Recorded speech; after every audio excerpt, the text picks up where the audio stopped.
Thank you, Mr. Chairman.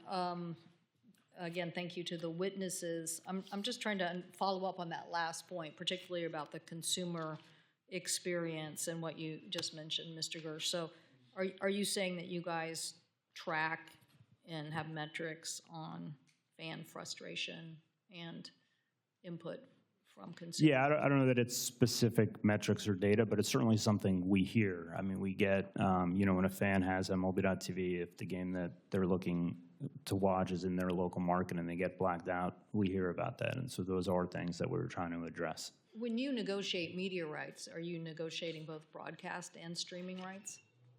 Yes. Okay, and so by doing that, you're limiting competition right there, right? I mean, the old model, broadcasting rights, everybody would bid, and then you would decide. And then in the broadcast model, you just rented my eyeballs, that's it. You made me watch a lot of ads, but you didn't cost me anything, right? So you had a competition, everybody bid, you decided what bid you wanted, and then basically I got to watch it for free, although I had to watch some commercials.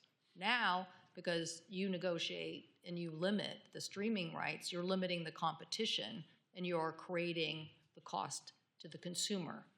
And I would say it'd be interesting if you were helping local media out by keeping broadcast rights with local media so that the team could negotiate with local syndicate and broadcasters. But in reality, what you're doing is basically you're using your marketability that we gave you on antitrust to leverage those broadcast rights and limit the streaming media rights, which could provide true competition to you. And so that's what you're hearing from everybody here. Everybody here has been through this experience. I bet you every single member of this committee has been through this experience where they thought they were going to get something and they couldn't get it. And so the question is whether we should continue to give you this antitrust exemption if in fact you're going to use your market power on broadcast to also limit market competition on streaming and not have the old model of broadcast competition anyway. So you don't have the broadcast competition, now you have this new streaming tool, and you're basically clobbering the consumer, making everything more expensive, and I'll bet you don't have data. So yeah, you get into a fight with a local broadcaster, and then you black out a bunch of people, and they're also mad about that. But no, you're not collecting data, you're collecting checks. That's what you're collecting. You're collecting revenue. Mr. Bergmayer, am I saying this correctly about the lack of competition and why we should reconsider this in the context of the... Yeah, I completely agree with you. I think in particular in return for the various public benefits that leagues and teams receive, that there should be an obligation to make sure that the games are widely accessible and competitive. So I don't think they police any of this. So you then, because you control both the streaming and the broadcast rights, then you sell something to somebody. They do a horrible job of saying whether they really have the content. They advertise that they have the content, and then you pay, and you've signed up for 6 months of a subscription. Yeah, how many people have time to get out of that when you go on and they don't really have the game? So there's just so much happening here. So what is your suggesting, Mr. Bergmayer, that what should we do now to help consumers out, since we have too much control here and not enough focus on the consumer? You know, I mean, most people would say, I want everybody to watch this stuff because I believe in the brand. I'm pretty sure the Mariners would want everybody to watch. You know, they like their players and they would like people to see them. So I tend to think that the best balance is to just think about the difference between the local team in a community and then the out-of-market national type games.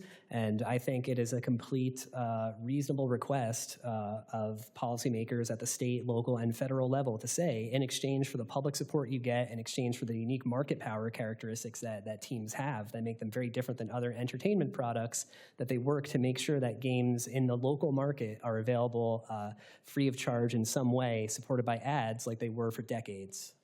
So you would go that route. You think that's the most critical aspect of this? I think taking care of the local fans and local markets is where I would have my first priority. Yeah, that's music to my ears because I care about local broadcasting. I think the demise of local broadcasting is a big problem in the United States of America, and you have to have community. And what better way to build community than around a sports team? What about this issue of antitrust as it relates to the fact that these guys really they strangled it for a long time. They strangled streaming because they wanted to control it too, and at the behest of trying to keep cable and keep broadcast. But now you're back to they're just not doing an effective job of monitoring the people they sell the streaming rights or enable the streaming rights to, and thereby the consumer gets clobbered with a bunch of nonsense where they can't access what they really wanted.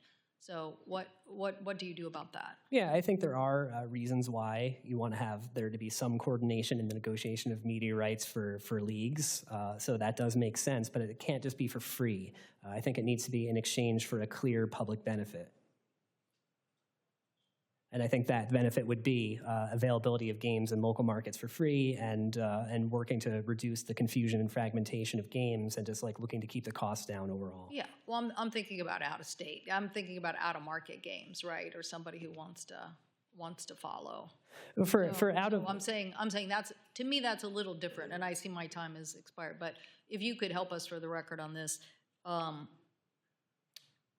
think there's just too much here where they can just think about the dollar instead of thinking about the true consumer experience. And so I like your suggestion on local broadcasting, but I still think we need something on the streaming media side that says we have a little bit more responsibility to the consumer to make sure that the consumer experience isn't hijacked behind 6 months of a larger subscription that may or may not be related. But I'll write something for the record. Thank you, Mr. Chairman.